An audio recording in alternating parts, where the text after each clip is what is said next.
আমাদের যুব ক্রীড়া মন্ত্রণালয়ের দায়িত্বে যে আগে ছিলেন আসিফ মাহমুদ, উনি অত্যন্ত সফল একজন উপদেষ্টা ছিলেন।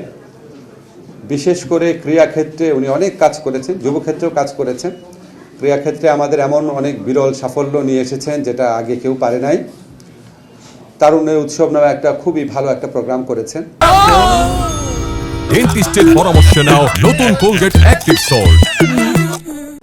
আসিফের কাজের যে ধারাবাহিকতা সেটা তো আমি বজায় রাখবই, প্লাস নতুন কি করা যায় সেটা দেখব।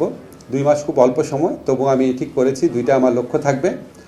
একটা হচ্ছে যদি কোনো রকম দুর্নীতি বা অনিয়ম বিরোধী কোনো পদক্ষেপ নেওয়ার স্কোপ থাকে তাহলে সেটা নিব।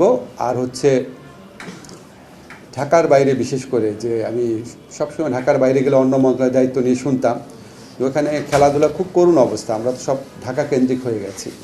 ঢাকার বাইরে যে স্টেডিয়ামগুলো আছে, তারপর আপনার বিভিন্ন আমাদের মন্ত্রণালয়ের বিভিন্ন অফিস আছে, সেগুলিকে কীভাবে অ্যাক্টিভেট করা যায় সেটা চেষ্টা করব। আপনারা দোয়া করবেন সবাই।